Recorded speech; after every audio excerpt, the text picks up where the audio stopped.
नमस्कार, मैं अशोक कुमार पांडे और स्वागत है आपका टीसीएच पर। राहुल गांधी के ऊपर लगातार आरोप लगते रहे, खासतौर पे आरोप क्या मजाक उड़ाया जाता रहा भारतीय जनता पार्टी और उनके समर्थकों के ओर से कि Rahul Gandhi part time politician हैं, थोड़े दिन राजनीति करते हैं, फिर इटली चले जाते हैं, कभी कहीं चले जाते हैं। इटली में उनकी नानी जी थी जो बीमार रहती थी, वो उनको देखने अक्सर जाते थे। कुछ समय पहले उनका देहांत हो गया तो उसके बाद से तो खैर इटली नहीं गए। खैर, खबर दूसरी है। खबर यह है कि चुनाव के बाद हल्ला ये था कि तुरंत विदेश जाने वाले हैं राहुल गांधी, सारी चीजें आ गई थी।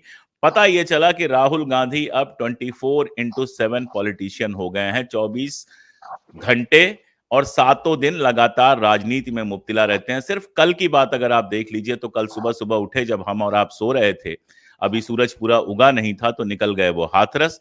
हाथरस से लौट के आए, लोगों को चैन पड़े थोड़ा सा, भाजपा वालों को लगे कि अब चलो कोई बात नहीं, कोई और न्यूज नहीं बनने वाली है, तो पहुंच गए वो सीधे रेलवे के लोको कर्मचारियों के बीच में। आज वो जा रहे हैं गुजरात, और गुजरात भी ऐसा नहीं है कि अहमदाबाद के आसपास घूम के आ जाएंगे। गुजरात में मोरबी के पीड़ितों से भी मिलेंगे जहां पर पुल गिरा था, और राजकोट भी जाएंगे जहां कांग्रेस लगातार आंदोलन चला रही है। जो हादसा हुआ था गेमिंग जोन में, जो हादसा हुआ था और बच्चों की डेथ हुई थी, उस पर चला रही है, और उसके आगे के प्रोग्राम भी लगातार बने हुए हैं। एक और बात है, वो बड़ी बात है, वो ये है कि पहले राहुल गांधी जाएं ना जाएं बहुत ज्यादा कवरेज नहीं होती थी, मीडिया उनको ब्लैकआउट कर पाता था। अब कंडीशन ये है कि मीडिया को दिन भर में 3 से 4 बार दिखाना पड़ता है, क्योंकि वो विपक्ष के नेता हैं। 234 एमपी उनके पीछे खड़े हैं, यानी अगर वो नहीं दिखाएंगे तो उनकी टीआरपी पर बुरा असर पड़ने वाला है। उधर मोदी जी हैं, क्रिकेट खिलाड़ियों से मिले, ओलंपिक खिलाड़ियों से मिले, अब विदेश जाने की तैयारी में हैं, बाकी सारा कुछ चल रहा है। और इस तरह के विजुअल्स के मामले में कम से कम, और इस तरह के हस्तक्षेप के मामले में राहुल गांधी काफी आगे निकल गए हैं। और एक और बात हुई है, जैसे जैसे मोदी जी कमजोर थोड़ा दिखाई दे रहे हैं, उनके साथियों की जबान जरा सा फिसलना शुरू हो गई है। महाराष्ट्र का केस मैंने बताया कि जहां उनकी तस्वीर एकदम ऊपर कोने में छोटी सी लगा दी गई है। शिवराज सिंह के जिस तरह के बयान आए हैं, राकेश भाई उस पर विस्तार से बताएंगे। और यही नहीं हुआ है, हुआ ये भी है कि चंद्रबाबू नायडू चढ़ के दिल्ली आते हैं, और ये भी लीक हो जाता है कि 1 खरब रुपए से अधिक की उन्होंने मांग की है। बंद कमरे में जो मीटिंग होती है वो लीक हो जाती है, और बिना किसी दिक्कत के जाके वो तेलंगाना के जो मुख्यमंत्री हैं उनसे भी मिलकर ये संदेश देते हैं, इशारा देते हैं कि मेरे लिए दोनों रास्ता खुला हुआ है। विचारधारा जैसी कोई चीज मैंने कभी पाली नहीं, इसलिए मुझे यहां से वहां जाने में संकट नहीं है। नीतीश कुमार के यहाँ से छिटपुट आवाजें, संजय कुमार झा जैसे व्यक्ति को जो भाजपा से बिल्कुल जुड़े रहे हैं, आरएसएस से जुड़े रहे हैं, उनको अध्यक्ष बनवाने के बावजूद वहां से भी छिटपुट आवाजें थोड़ी बहुत सुनाई देती हैं। तो गद्दी अभी स्थिर लग रही है। हम में से कोई ये दावा नहीं कर रहा है, लालू प्रसाद यादव ने यह दावा जरूर किया है, लेकिन हम में से कोई दावा नहीं कर रहा है कि सरकार कल गिर जाएगी। लेकिन सब कुछ ठीक ठाक नहीं लग रहा है। जैसा मैं करता हूं, पहला सवाल नहीं ले रहा हूं, पहला खुली टिप्पणी के लिए डॉक्टर राकेश पाठक हमारे साथ हैं। आपका सर बहुत स्वागत, और पहली खुली टिप्पणी आपकी, जितना समय आप लेना चाहें। जी धन्यवाद अशोक जी। राहुल गांधी से ही बात शुरू करते हैं। देखिए, राहुल गांधी के पिछले 120 घंटे या उससे कुछ और घंटे और जोड़ लें, संसद में राष्ट्रपति महोदया के अभिभाषण पर उनके भाषण के बाद से लेकर आज की तारीख तक, तो आप पाएंगे कि राहुल गांधी 1 मिनट भी चैन से नहीं बैठे हैं। और उनका चैन से न बैठना बीजेपी के चैन को उड़ा देने के लिए पर्याप्त है। यद्यपि हम और आप तब भी ऐसा नहीं मानते थे कि Rahul Gandhi part time politician है। ये तो सिर्फ आईटी सेल और व्हाट्सएप यूनिवर्सिटी ने फैलाया हुआ था। उनकी इमेज को क्रश करने के लिए, उनको कम पढ़ा लिखा या कम बुद्धिमान बताने के लिए हजारों करोड़ रुपए खर्च किए गए। राहुल गांधी तो 20 साल से सांसद हैं। ऐसी कौन सी गतिविधि है जिसमें राहुल गांधी शामिल नहीं हुए? बहुत शुरुआती दिनों में आप याद कर लीजिए अशोक जी, भट्टा परसौल में बाइक से गए थे, मोटरसाइकिल से। मध्य प्रदेश में हमारे, जब शिवराज सिंह की सरकार के समय मंदसौर में किसान मारे गए पुलिस की गोली से, तब राहुल गांधी किस तरह पुलिस को छकाते हुए जीतू पटवारी की बाइक पर बैठकर तमाम बैरिकेड्स को फांदते हुए खेतों में कूदते फांदते पहुंचे थे। ऐसा एक भी विषय नहीं है जिसमें राहुल गांधी हमेशा से सक्रिय न रहे हों। जहां तक जनता के बीच जाने, इसी हाथरस में जब बच्ची के साथ वो कांड हुआ था, तब भी राहुल गांधी गए थे। तब भी राहुल गांधी गए, तब उन्हें पुलिस ने रोका, कितनी धक्का मुक्की हुई, वे गिर गए, सब हमने देखा। तो राहुल गांधी हमेशा ही होल टाइम पॉलिटिशियन थे, पूर्णकालिक राजनेता थे। लेकिन 4 जून के बाद उनकी इमेज अपने आप बदल गई। अब वे लोग भी चुप हो गए जो उन्हें इस तरह से कहा करते थे कि इटली भाग जाएंगे चुनाव खत्म होते ही, तो इटली तो प्रधानमंत्री जी चले गए। ठीक है, प्रधानमंत्री के बतौर वे गए, उनका आधिकारिक दौरा था, उसमें हमें कोई आपत्ति नहीं। उस दिन से लेकर राहुल गांधी आज तक, कभी वे जीटीबी मार्केट में मजदूरों से बात करते हैं, गारा मिट्टी सानते हैं अपने हाथ से कन्नी लेकर, फिर सुबह 5:15 बजे वे हाथरस चले जाते हैं, पीड़ितों के आंसू पहुंचते हैं, लौटकर वे घर नहीं जाते, उनका काफिला मुड़ जाता है लोको पायलट से बात करने के लिए। लेकिन मैं इस बीच में एक चीज और जोड़ देना चाहता हूँ, रेलवे की तरफ से ही बयान आया है कि वे लोको पायलट नहीं थे, हमारे शेड के, हमारे वहां के नहीं थे। तो ये कोई फर्जी लोको पायलट तो हो नहीं सकते, और राहुल गांधी इतनी बड़ी गलती नहीं कर सकते कि प्रायोजित रूप से कुछ लोगों को कपड़े पहनाकर लोको पायलट बनाकर खड़ा कर दें। वो भी 2-4 घंटे में सामने आ जाएगा, वो भी दिल्ली में, संभव ही नहीं है। और उसके बाद वे शाम को राष्ट्रपति भवन गए, जो शहीदों के परिवारों का अलंकरण जो था, शहीदों का अलंकरण, उसमें भी गए, और आज सुबह भी गुजरात पहुंच गए या पहुंचने वाले होंगे। कुल मिलाकर और दिन में अग्निवीर पर एक वीडियो बना के भी रिलीज कर दिया कि वो कंपनसेशन भी जो होता है वो बीमा वो नहीं और होता, इंश्योरेंस अलग अलग होता है। हाँ, वो अलग भी अलग। मतलब सोशल मीडिया पर भी उतना ही एक्टिव है। आप देखिए कैसा अजीब समय है, प्रतिपक्ष के नेता को इतनी साधारण बात इस देश को बतानी पड़ रही है बार बार कि बीमा और मुआवजा अलग होता है। ये बहुत साधारण बात है, हर किसी को समझना चाहिए, इस सरकार को जानना चाहिए। रक्षा मंत्री, वित्त मंत्रालय, जो भी इससे संबंधित लोग हैं, सब जानते हैं कि मुआवजा अलग चीज है, बीमा अलग चीज है। लेकिन राहुल गांधी वो भी कर रहे हैं। कुल मिलाकर अब राहुल गांधी सीधी लड़ाई में है, और उसमें से भी उन्होंने अपना लक्ष्य नरेंद्र मोदी के साथ साथ आरएसएस को कर रखा है। सीधे आरएसएस पर निशाना साधते हैं, क्योंकि वे जानते हैं राजनीतिक लड़ाई से ज्यादा बड़ी लड़ाई वैचारिक लड़ाई है। अगर लंबे समय के लिए लॉन्ग टर्म कोई पॉलिटिक्स करनी है, समाज में कोई बदलाव लाना है, तो संघ की रीति नीति को बेनकाब करना जरूरी है। वही राहुल गांधी कर रहे हैं। तो मैं समझता हूं अब बहुत उनमें निखार आ चुका है, और एक विपक्ष के नेता से गुजरात वाले हम, पे आप कुछ कह रहे थे? हाँ, मैंने रोक दिया हाँ, था मैं बीच में गुजरात पे आपको। कहना चाहता हूं। उससे पहले मैं ये कहना जी। चाहता हूं कि राहुल गांधी 20 साल और प्रतिपक्ष में रहे हैं, हमें कोई परेशानी नहीं है, लेकिन प्रतिपक्ष के नेता के रूप में जो भूमिका होनी चाहिए वो अब वे निभा रहे हैं। तो इसको हम लोग सकारात्मक रूप से ही लेंगे। प्रतिपक्ष में अगर नरेंद्र मोदी होते और वे भी अगर इतने सक्रिय होते तो हम उनकी भी बात करते। गुजरात पर मैं एक संशोधन करना चाहता हूं अशोक जी। गुजरात जाकर अहमदाबाद में राहुल गांधी जी वहीं पर मिलेंगे इन दोनों तीनों जगह के पीड़ितों से। वे राजकोट और अच्छा। वहां नहीं जा रहे हैं, मोरबी के पीड़ित, उनके परिजन अहमदाबाद आ रहे हैं, राजकोट के पीड़ित भी वहीं आ रहे हैं। कांग्रेस कार्यालय में 1-1 घंटे का सबका शेड्यूल अलग अलग है, सबसे मिलने वाले हैं। देखिए, इसके जरिए भी वे मोदी और आरएसएस की, अमित शाह की मांद में घुसकर ललकार रहे हैं। संसद में उन्होंने कह दिया, लिख कर ले लीजिए, हमारा इंडिया गठबंधन आपको गुजरात में विधानसभा चुनाव हराने जा रहा है। ये बहुत बड़ी चुनौती है, थोड़ा सा अति आत्मविश्वास भी हम कह सकते हैं, लेकिन राजनीति में जरूरी यही रहेगा। परसेप्शन की तो लड़ाई है, परसेप्शन की तो लड़ाई, 400 साइकोलॉजिकल। 400 पार का भी तो नारा दिया ही गया था ना। 400 पार का नारा दिया था, और राहुल गांधी ने उसके खिलाफ बोल बोलकर उसकी हवा निकाल दी थी। बीजेपी चाहे तो उसकी हवा निकाले, हमें कोई ऐतराज नहीं राहुल गांधी के बयान की। लेकिन ये जो साइकोलॉजिकल वारफेयर है, अभी से राहुल गांधी ने शुरू कर दिया है। गुजरात में पार्टी कार्यालय पर जिस तरह से पथराव हुआ, हमला किया बीजेपी, विश्व हिंदू परिषद, बजरंग दल के लोगों ने, तो राहुल गांधी अपने कार्यकर्ताओं के साथ भी खड़े हैं। जो लोग गिरफ्तार हुए हैं उनके परिजनों से मिलेंगे, अभी भी हवालात में है कांग्रेस के कार्यकर्ता वहां पर, उस घटना के बिल्कुल। पास से। तो ये जो रणनीति है, चुनावी रणनीति है, ये कारगर साबित हो सकती है। और इससे पहले भी जिस गुजरात को लोग अजेय समझते हैं, वहां कांग्रेस ने एक बार तो 99 पर रोक दिया था बीजेपी को। अशोक जी, मुझे आज तक याद है वो घटनाक्रम, उस दिन की मतगणना। हम लोग टेलीविजन चैनल खोलकर बैठे हुए थे, 2:30-3 तक तो कांग्रेस की सरकार बन चुकी थी गुजरात में। टेलीविजन चैनल्स पर हेडलाइन शुरू हो गई थी, कांग्रेस बहुमत की ओर।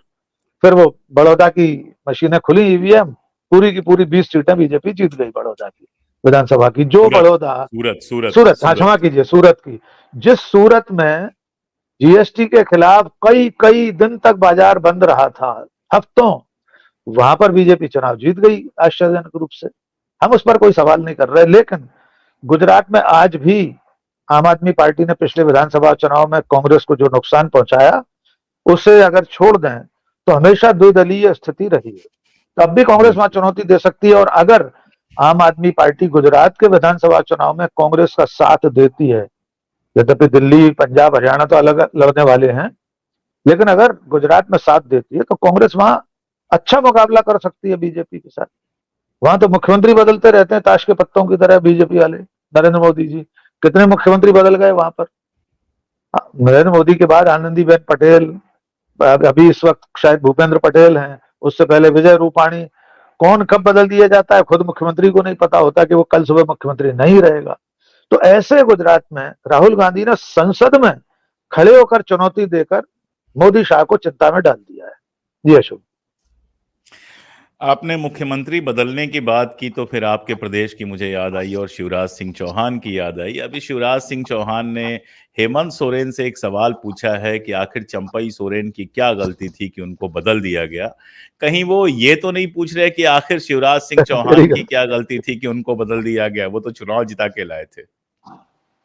देखिए, शिवराज सिंह चौहान 2023 के चुनाव के बाद से, मतगणना के दिन से वे इंतजार कर रहे थे कि दिल्ली उन्हें बुलाएगा, मोदी जी बधाई देंगे, टेलीफोन करेंगे, बुलाएंगे, विधायक दल की बैठक होगी। 4 बार के मुख्यमंत्री को इतनी प्रचंड जीत दिलाने के बावजूद मुख्यमंत्री नहीं बनाया गया। एक पर्ची खुलती है, तीसरी कतार में बैठे हुए डॉक्टर मोहन यादव मुख्यमंत्री बन जाते हैं। नरेंद्र मोदी के इस सलूक को शिवराज सिंह चौहान ने कहीं दिल पर लगा लिया है। जब तक मुख्यमंत्री का चयन नहीं हुआ था तब तक वे ये कहते रहे कि दिल्ली जाकर अपने लिए कुछ मांगने से बेहतर है मर जाना। बहुत बड़ा बयान था। किसके लिए था? सीधे सीधे नरेंद्र मोदी के लिए। उनके सुपुत्र भी कह चुके हैं दिल्ली नतमस्तक है हमारे नेता के सामने। अब कार्तिकेय सिंह का नेता तो उनके पिता ही हो सकते हैं, मोहन यादव तो उनके नेता नहीं है। तो दिल्ली को लेकर शिवराज सिंह चौहान के कटाक्ष अभी खत्म नहीं हुए हैं। इशारों इशारों में बहुत सारी बातें वे करते रहते हैं लगातार। वे कुछ इस अंदाज में है कि सतसैया के दोहरे ज्यों नावक के तीर, देखन में छोटे लगे घाव करें गंभीर। बात करें गंभीर। तो शिवराज सिंह चौहान के जो देखन में छोटे वाले तीर हैं वे सीधे नरेंद्र मोदी पर गंभीर घाव कर रहे हैं। अब आते हैं झारखंड को लेकर उन्होंने जो बयान दिया है। देखिए, पूरी बीजेपी में इतना मुखर होकर कोई नहीं बोला। इतने सारे मुख्यमंत्री हैं, इतने राष्ट्रीय महासचिव हैं, प्रवक्ता हैं, कुछ लोगों ने बोला होगा, लेकिन शिवराज का बोलना मायने रखता है। झारखंड के नेताओं ने बोला है, बाहर के नेताओं का कोई खास बयान नहीं आया है। देखिए, प्रादेशिक इकाइयों को बोलना तो उनका फर्ज बनता है, उसमें कोई ऐतराज वही कह रहा हूँ, बड़े किसी नेता का बाकी कोई बयान नहीं है शिवराज जी के अलावा। 4 बार का मुख्यमंत्री और 5वीं बार मुख्यमंत्री न बन सका व्यक्ति, और फिर रिकॉर्ड 8.5 लाख वोटों से, मोदी से 4 गुने वोटों से चुनाव जीतकर केंद्र में मंत्री बना बैठा व्यक्ति, अगर वो ये कह रहा है तो वो प्रकारांतर से अपनी पार्टी और अपने नेताओं को इशारा कर रहा है कि मेरा क्या गुनाह था। वो पूछ रहे हैं चंपई सोरेन का क्या अपराध था, तो वे ये भी पूछ रहे हैं उस वाक्य में, बिटवीन द लाइंस, उन वाक्यों में ये छुपा हुआ है कि मेरा क्या अपराध था कि मुझे मुख्यमंत्री नहीं बनाया। अब जहां तक सवाल चंपई सोरेन और हेमंत सोरेन का, सब जानते हैं कि झारखंड शिबू सोरेन की अपनी कर्म भूमि है, उनकी राजनीतिक भाव भूमि है वो, और हेमंत सोरेन ही सत्ता तक पहुंचाने का बाइस है वहां पर, तो उनकी मेहनत से बने। ये पार्टी के भीतर का परस्पर विश्वास है कि आपात स्थिति में जिसे मुख्यमंत्री बनाया उसने पद छोड़ के फिर अपने नेता को अवसर दे दिया। इसमें कौन सी बहुत बड़ी बात होगी। उत्तराखंड में भुवन चंद्र खंडूरी से लेकर आज तक रमेश पोखरियाल निशंक, अब मैं तो नाम मुझे देखने पड़ेंगे कागज में कौन कौन बदल दिए गए, तीरथ सिंह रावत, त्रिवेंद्र सिंह रावत, पुष्कर सिंह धामी, ये लोग क्यों बदले गए? कोई कारण बताएं, सब बता सकते हैं शिवराज सिंह चौहान? गुजरात में हरियाणा में भाई साहब अमित शाह जी आए हुए थे, मोदी जी आए हुए थे, बढ़िया बेचारे की तारीफ वारीफ हुई मुख्यमंत्री की, लौट के दिल्ली पहुंचे, मालूम चला वो बदल गया है। वो बदल गए। गुजरात में आनंदीबेन पटेल, विजय रूपाणी, भूपेंद्र पटेल, विजय रूपाणी ने तो कहा था, मुझे तो सुबह टीवी से पता चला कि मुझे हटा दिया गया है। उत्तराखंड के मैंने नाम गिनाई दिए, इतने सारे मुख्यमंत्री बदले जा चुके। हरियाणा में पीठ ठोकी थी, मतलब तारीफ की थी मनोहर लाल खट्टर की, और अगले 72 घंटे में मुख्यमंत्री पद से निजात पा गए वे।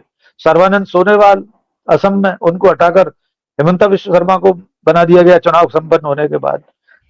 ये किसी भी पार्टी का अंदरूनी मसला है कि वो किसे मुख्यमंत्री बनाए। वसुंधरा राजे का क्या अपराध था राजस्थान में कि पर्ची खोल दी गई? भजनलाल शर्मा की वो पर्ची खोलने का पाप भी राजनाथ सिंह ने वसुंधरा राजे के हाथों ही करवाया। पहले उन्हें पढ़वा दी, भले उसके बाद घोषित हुई, पहले उनको पढ़वा दी, और वो चेहरा, वो भाव, वो फटी हुई आंखें वसुंधरा राजे की कभी नहीं भूल सकता कोई। फर्स्ट टाइम एमएलए जिसको कोई फर्स्ट जानता टाइम नहीं एमएलए, था। जो इससे पहले बीजेपी के खिलाफ निर्दलीय रूप में चुनाव लड़ चुका था, पार्टी में आया चुनाव से पहले और मुख्यमंत्री बन गया। इन लोगों के क्या गुनाह हैं, कौन से अपराध हैं? शिवराज सिंह किरोड़ीलाल चौहान कुल मीणा मिला किरोड़ीलाल मीणा ने जिस तरह से इस्तीफा दिया, 6 बार के इस्तीफा एमएलए दिया। हैं, राज्यसभा मेंबर रहे हैं। वही मैं कह रहा हूं कि भारतीय जनता पार्टी के भीतर बहुत कुछ ऐसा हो रहा है। उत्तर प्रदेश में देख लीजिए, योगी आदित्यनाथ के बारे में, उनकी सरकार के बारे में, मोदी सरकार की मंत्री अनुप्रिया पटेल क्या कह रही हैं, वहां किस तरह से गुटबाजी उभार पर है। तो शिवराज सिंह चौहान, मुझे नहीं लगता, मैं तो बहुत स्पष्ट कह रहा हूं, वे हेमंत सोरेन से सवाल नहीं कर रहे हैं, वे दिल्ली से सवाल कर रहे हैं। वे 7 लोक कल्याण मार्ग से सवाल पूछ रहे हैं, मेरा क्या अपराध था कि मुझे 5वीं बार मुख्यमंत्री नहीं बनाया गया। तो ये अभी बढ़ने वाला है धीरे धीरे। अब नरेंद्र मोदी कमजोर हो चुके हैं, इसलिए पार्टी के भीतर से ऐसी आवाजें और बढ़ेंगी अभी। और 3 राज्यों के चुनाव तो हो जाने दीजिए। आपने एक पोस्टर का जिक्र किया महाराष्ट्र के, वो कोई सरनायक है वहां पे शायद बीजेपी के नेता, मोदी जी का फोटो ही नहीं है। इंडिया की T20 टीम के स्वागत के बैनर पोस्टर लगे हैं बंबई में, नरेंद्र मोदी जी का उसमें तो फोटो ही नहीं है। जिस पोस्टर उसके का आप जिक्र अलावा कर रहे हैं उसमें छोटा है, मुख्यमंत्री, उसमें जी जी जी, मुख्यमंत्री ने कॉर्नर वो में छोटा बाकायदा है, जारी किया है। मुख्यमंत्री और दोनों जो उनके उप डिप्टी मुख्यमंत्री सीएम। हैं वो अगल बगल हैं। और उसमें बहुत मजेदार ये है कि बाला साहब ठाकरे और मोदी जी की फोटो लगभग बराबर लगा दी गई है, लेफ्ट और राइट में। लेफ्ट और स्टाम्प साइज की। तो ये चीजें अमृतकाल में संभव नहीं थी। 2024 के 4 जून से पहले कौन सोच सकता था, कौन हिम्मत कर सकता था कि नरेंद्र मोदी जी की फोटो सबसे छोटी लगा दे, या वो सरनायक जी अपने पोस्टर में मोदी की फोटो ही नहीं लगाए? ये कैसे संभव था? लेकिन अब ये हो रहा है, क्योंकि समय बदल गया है। गंगा में बहुत पानी बह गया। अब नरेंद्र मोदी जी को प्रतिदिन ऐसी चुनौतियों का सामना करना पड़ेगा, पार्टी के बाहर से और पार्टी के भीतर से भी, घटक दलों से भी, जैसा कि अभी आपने चंद्रबाबू नायडू के बारे में बताया। जी अशोक, थोड़ा सा उसको विस्तार दे दीजिए, चंद्रबाबू नायडू को विस्तार दे दीजिए, फिर आखिरी सवाल पे चलता हूँ। क्योंकि देखिए कल का भी चंद्रबाबू वो नायडू घटनाक्रम बहुत मजेदार रहा है जिसकी चर्चा कम हुई है। बिल्कुल कम हुई है। और देखिए, प्रधानमंत्री के ट्विटर वगैरह पे नहीं आई है वो मीटिंग ऑफिशियली। भारत सर, आमतौर पे ऐसा होता नहीं है कि प्रधानमंत्री जी किसी से मिले हैं, वो भी किसी राज्य के मुख्यमंत्री से, वो भी अपने ही सहयोगी दल के मुख्यमंत्री से। ठीक है, आप ममता बनर्जी से मिले, आपके हो सकता है ट्विटर पर फोटो, तो अपने सहयोगी दल जिसकी दम पर आपकी सरकार चल रही है, सरकार बनी है, उसके मुखिया से आप मिले और आधिकारिक रूप से सरकार की ओर से कोई इस तरह का बयान जारी नहीं किया गया। दरअसल में ये अब चंद्रबाबू नायडू और नीतीश कुमार का समय शुरू हुआ है। अब वे अपने राज्यों के लिए जिस तरह से विशेष दर्जे की मांग कर रहे हैं, पैकेज मांग रहे हैं, 1 अरब रुपए का पैकेज मांग कर गए हैं, अभी और बहुत सारी चीजें मांगेंगे। राजधानी अमरावती के लिए कुछ मांग रहे हैं लगातार पहले से। तो जो शुरू शुरू का हनीमून पीरियड था वो खत्म हो गया है, जल्दी बहुत खत्म हो छोटा गया। रहा इस अभी जो बार, बहुत छोटा रहा हनीमून बहुत पीरियड, छोटा रहा, नॉर्मली 6 महीने बहुत छोटा चलता है। रहा, आमतौर पर 6 महीने चलता है। लेकिन ये दोनों जो नेता हैं, सैद्धांतिक और वैचारिक रूप से भारतीय जनता पार्टी की राजनीति वाले तो नेता नहीं है ये लोग, इनकी अपनी इसको मजबूरियां इस इसको इस तरह से कह सकते हैं कि इतनी बार शादी कर चुके हैं कि अब हनीमून में कोई खास इंटरेस्ट नहीं है। हाँ, ये भी सही बात है। ये लोग इतनी बार सेज बदल चुके हैं कि उनको खुद भी याद नहीं रहता कि पिछली बार कब किसके साथ थे। बड़े सम्मान के साथ सिर्फ मुहावरे में हम लोग इस्तेमाल कर रहे हैं। लेकिन ये इस बात का परिचायक भी है कि आने वाले समय में नरेंद्र मोदी को चंद्रबाबू नायडू और नीतीश कुमार की तमाम ऐसी मांगे कम से कम सुनना तो पड़ेंगी। माने नहीं माने उनके ऊपर है, अगर नहीं मानेंगे तो उनका रास्ता कठिन होता जाएगा। कई ऐसे मुद्दे अभी आने वाले हैं। अभी तो अगला सत्र जैसे ही शुरू होगा, आप देखिए बीजू जनता दल के सांसदों ने उस दिन जब मल्लिकार्जुन खड़गे बहिष्कार कर रहे थे कांग्रेस पार्टी के लोग, तो बीजू जनता दल के सांसद उनके साथ बहिर्गमन कर गए सदन से, सत्ता पक्ष के साथ नहीं रहे, जबकि वर्षों से उनका तो साथ है। पिछले 10 सालों में जितने ऐसे बिल पास हुए हैं उसमें हमेशा बीजू जनता दल, वाईएसआर, ये लोग बीजेपी के साथ खड़े रहे। लेकिन अब धीरे धीरे ये लोग भी छिटक रहे हैं। और चंद्रबाबू नायडू या नीतीश कुमार में से किसी एक का भी थोड़ा सा भी खिसक जाना सरकार को अस्थिर करने के लिए पर्याप्त होगा। सरकार जल्दी नहीं गिरेगी, ये हम शुरू से कहते आए हैं। इसमें थोड़ा समय लगेगा, लेकिन झूला जरूर झूलती रहेगी, ऐसे वो हिलती रहेगी पूरे समय। तो आने वाले दिनों में देखना है चंद्रबाबू नायडू या नीतीश कुमार और कौन सी नई मांगे लेकर दिल्ली आने वाले हैं। जी। ऐसा लगता है राकेश भाई, जो घटनाएं हो रही हैं उनको देखकर ऐसा लग रहा है कि इस डेफिसिट को पूरा करने के लिए एंटी मुस्लिम जो कैंपेन होता है, मुसलमानों के खिलाफ जो कैंपेन होता है, उसकी गति शायद बढ़ा दी गई है।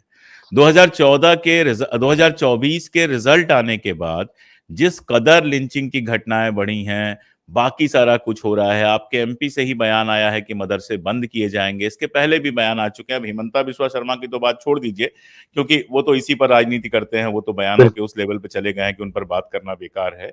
लेकिन ये जो जिसको मेन लैंड हम लोग कहते हैं, जहां पिछले साल 1.5 साल से इस तरह की घटनाएं दिख रही थी लेकिन बहुत नहीं दिख रही थी, वहां अचानक से एक बार दो चीजें दिख रही होंगी अगर आप गौर से देख रहे होंगे। एक तो मॉब इतिहास पर लिंचिंग। हमला दोबारा से शुरू हुआ है, एक तो इतिहास पे हमला दोबारा से शुरू हुआ है, जो शांत थे पूरे चुनाव में, उसके बाद दोबारा से शुरू हुआ है। शायद गुरुजी ने कहा है कि ये करो, इसके बिना जीत संभव नहीं है। और दूसरा, मुसलमानों के ऊपर हमले लगातार तेज हुए हैं, यूपी में, एमपी में, झारखंड में, छत्तीसगढ़ में, यहां तक कि हिमाचल में, इन सारी जगहों पर लिंचिंग की घटनाएं सामने आई हैं और लगातार इस तरह के बयानात भी सामने आ रहे हैं। मध्य प्रदेश में जो हो रहा है, खासतौर पे उसको केंद्र में रख के मैं चाहूंगा थोड़ी सी बात हम लोगों को इस पर भी करनी चाहिए कि क्या यही इकलौती स्ट्रेटजी इनके पास बची रह गई है अपने वोट बैंक को बचाए रखने की? देखिए अशोक जी, हम लोगों को ऐसा लगा था, आपको, हमको, बहुत सारे लोगों को, कि इस चुनाव में जो नतीजे मिले हैं तो नरेंद्र मोदी और बीजेपी उससे शायद कुछ सबक सीखेगी। लेकिन मैंने हर बार ये कहा था 4 जून के बाद, ये कभी नहीं सुधर सकते। ये अंत में हिंदू हमारे मुस्लिम यहाँ भी कहा राजनीति। था आपने। आपके यहाँ भी हमारे यहाँ कहा भी था कहा मैं, था आपने, बिल्कुल। तो मैंने तो वो एक डायलॉग पकड़ रखा है कि जिस दिन सूरज पश्चिम से उगेगा उस दिन बिल्कुल, यही मोदी यही और था। बीजेपी यही मोदी और डायलॉग बीजेपी था। हिंदू मुस्लिम राजनीति भूल जाएंगे और सूरज पश्चिम से बिल्कुल। कभी उग नहीं सकता। जहां तक मध्य प्रदेश का सवाल है, आपने घटनाएं बिल्कुल ठीक याद दिलाई, उसमें राजस्थान भी है, तमाम राज्यों में मॉब लिंचिंग की जी। घटनाएं हो रही हैं बहुत। अभी कल भी हुई है, शायद उत्तर प्रदेश में घटना फिर से हुई है कल, कल भी हुई और है, मौत कल भी हुई हो है गई है, बात। कल भी हुई है। जी। तो ये हौसले इसलिए बढ़े हुए हैं कि उनको अपनी हताशा छुपाने का कोई रास्ता मिल नहीं रहा। उन्हें ऐसा लग रहा है कि ठीक है, एक बार उत्तर प्रदेश के लोगों ने या बहुसंख्यक हिंदू समाज ने हमें नकार दिया है, सीटें कम दे दी हैं, लेकिन एक बार उसे फिर से याद दिलाया जाए कि मुसलमानों से खतरा है, तो शायद वो फिर एक बार चेत जाए। इसीलिए मध्य प्रदेश में भी डॉक्टर मोहन यादव ने आते ही उसी तरह की बातें शुरू की थी कि सड़कों पर अंडे और मीट मछली के ठेले नहीं लगेंगे। पूरे हिंदुस्तान में लगे हुए हैं और आज भी मध्य प्रदेश में लगे हुए हैं, उसमें कोई बहुत बड़ी बात नहीं है। एक अच्छा कदम उन्होंने उठाया था, उसकी मैं तारीफ करता हूं हर बार। जो उन्होंने पूजा स्थलों पर जो लाउड स्पीकर हटवाए थे, वो दोनों जगह एक साथ, मंदिरों और मस्जिदों, गुरुद्वारों, सब जगह से समानता से हटाए गए। इसके बावजूद कुछ जगह लगे रह गए हैं, तो वो स्थानीय कारणों से लगे होंगे। अब जो, जैसे एक अभी विधायक ने बीजेपी कहा कि मध्य प्रदेश में मदरसों को बंद कराया जाएगा। पहली बात तो यह है कि भारत में ऐसा कोई कानून नहीं है कि आप किसी समाज विशेष के शिक्षा केंद्रों को बंद करा दें। कल को आप कहने लगेंगे कॉन्वेंट स्कूल्स बंद कराए जाएंगे क्योंकि मशीनरीज चलाती हैं, फिर तो सरस्वती शिशु मंदिर भी बंद कराना पड़ेंगे क्योंकि उसे राष्ट्रीय स्वयंसेवक संघ चलाता है। पर ऐसी तो कोई बात कह नहीं रहा, कभी किसी ने नहीं कहा कि संघ द्वारा संचालित सरस्वती शिशु मंदिर बंद कराए जाए। कुल मिलाकर बीजेपी, मोदी, शाह और आरएसएस की जो राजनीति है, उस राजनीति का मूल आधार ही हिंदू मुस्लिम नफरत है। इसलिए वे लौटकर उसी पर आएंगे। और मैं तो उस प्रतीक्षा में हूं कि 3 राज्यों के चुनाव जब होंगे, हरियाणा, महाराष्ट्र और झारखंड के, तब आप फिर से देखेंगे कि नरेंद्र मोदी वही हिंदू मुसलमान की बात कर रहे हैं। उसी तरह बजरंगबली और हनुमान जी को लेकर आएंगे, वे फिर उसी पिच पर खेलेंगे। लेकिन इस बार एक अंतर होगा अशोक जी, अब तो राहुल गांधी की शिवजी के साथ तस्वीर भी दिखाई देगी। अब तो राहुल गांधी अपने वीडियो ब्लॉग बना रहे हैं तो पीछे पहले शिवजी की तरफ इशारा करके बताते हैं कि उन्होंने सत्यम शिवम सुंदरम का हमें पाठ पढ़ाया है। तो अब बड़ा खतरा यह है कि सांप्रदायिकता की यहाँ राजनीति को। जब आप उस पर गए ही हैं तो मैं एक चीज जोड़ दूं और मैं चाहता हूं उस पर आपकी टिप्पणी आए कि जी। हिंदू जो धार्मिक संत हैं उनके भी रवैये में धीरे धीरे बदलाव आ रहा है, बल्कि मैं ये कहूंगा कि बहुत समय बाद वो दो हिस्सों में बटे हुए दिख रहे हैं। बिल्कुल। अविमुक्तेश्वरानंद सरस्वती ने जो कहा है, मैं चाहूंगा कि उसको सुनवा दिया जाए। अभी मुक्तेश्वरानंद सरस्वती ने जैसे शिव की व्याख्या की है, राहुल गांधी ने उसका समर्थन किया है, वो अपने आप में एक घटना है राम जन्मभूमि के जो उसमें उनको नहीं बुलाया गया, बिल्कुल उससे जोड़ लीजिए उनके उम्मीदवार को, चलो उसको सुन लिया जाए फिर बात करते हैं। बल्कि बात क्या करते हैं इसके बिल्कुल। बाद सीधे मैं आपकी टिप्पणी चाहूंगा। भाई हिंदू जो है, हिंदू में दो अक्षर हैं, देखो, पहला है हिम और दूसरा है दू। इसकी व्याख्या यह है निरुक्ति कि हिम माने हिंसा और दू माने दूर रहने वाला, जो हिंसा से दूर रहे।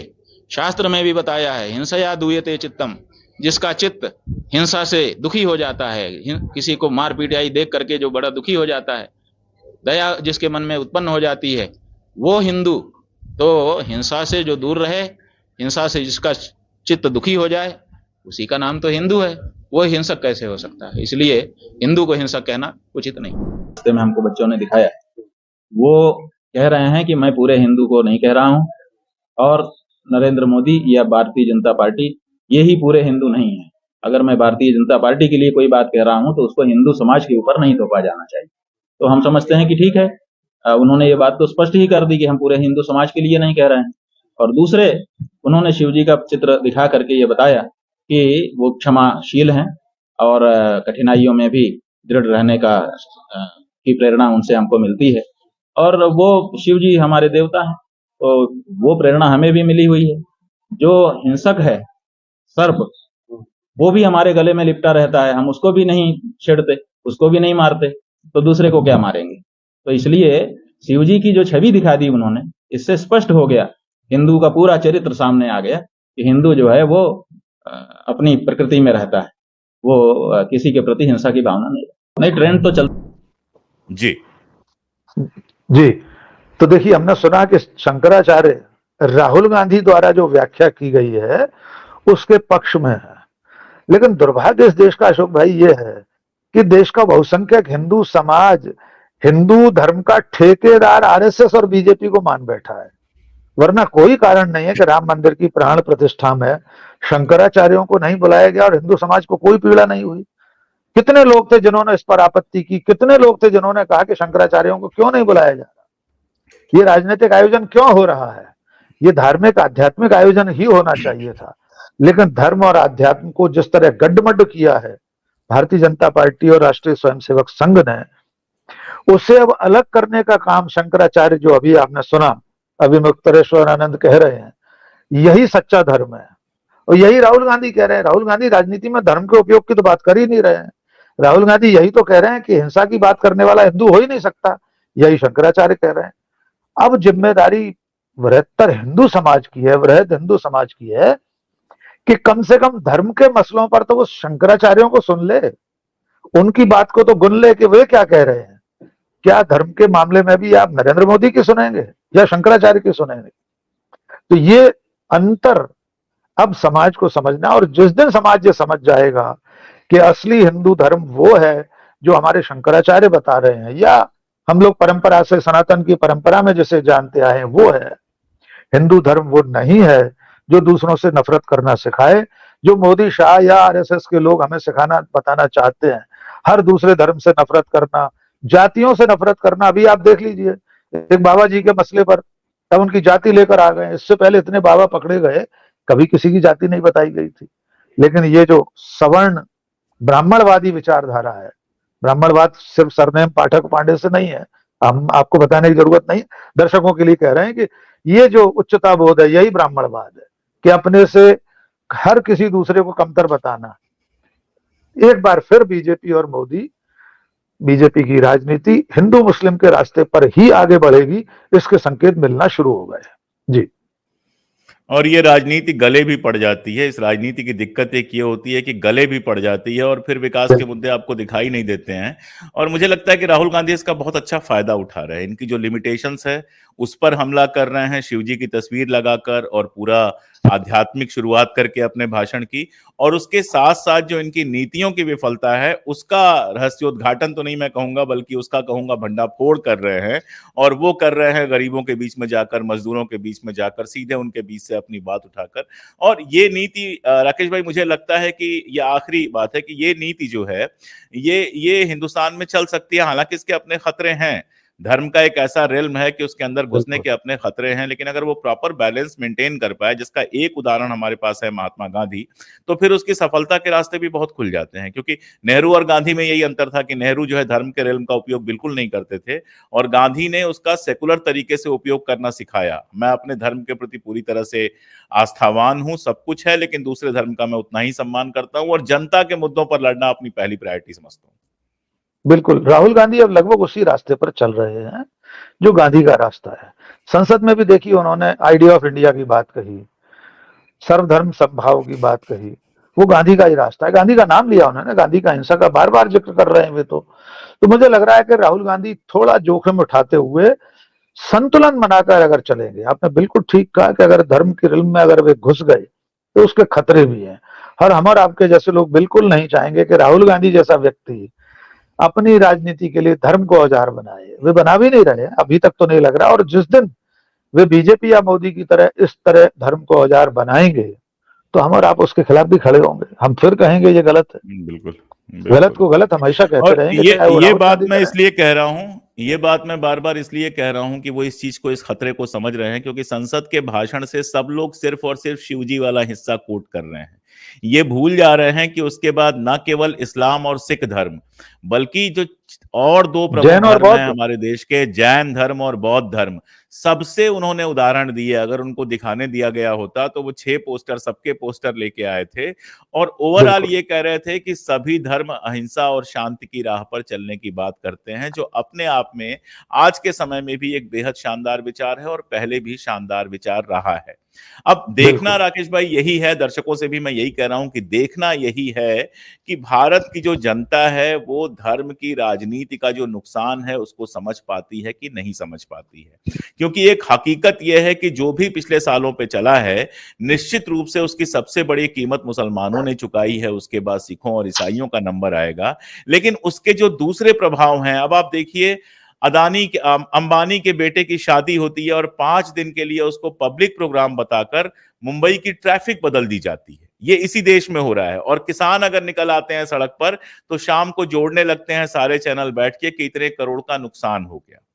आप देखिए कि टैरिफ बढ़ाने की अनुमति तुरंत सारे के सारे टेलीकॉम वाले लोगों को दे दी जाती है चुनाव बीतते ही, और आप सबके मोबाइल का बिल बढ़ जाता है और किसी को कुछ समझ नहीं आता है। आप देखिए कि किस तरह से 12 पुल गिरते हैं 15 दिन के अंदर बिहार में। आप देखिए कि महंगाई चुनाव के बाद तुरंत कितनी बेशर्मी से बढ़ना शुरू हो जाती है, और कोई ये सवाल नहीं कर पाता है कि भाई चुनाव के बाद अचानक महंगाई क्यों बढ़ गई। तो वो धर्म की राजनीति का एक संकट है जो मुसलमान झेल रहा है, अल्पसंख्यक झेल रहा है, जो ईसाई झेल रहा है। लेकिन दूसरा संकट है जो पूरा देश झेल रहा है। टमाटर जब महंगा होता है तो चिकन बनाने में अगर आप यूज करते हैं गलती से, तो उसमें भी टमाटर उतना ही महंगा होगा जितना कि सादी सब्जी, शाकाहारी सब्जी बनाने में होता है। ये एक जानी हुई चीज है।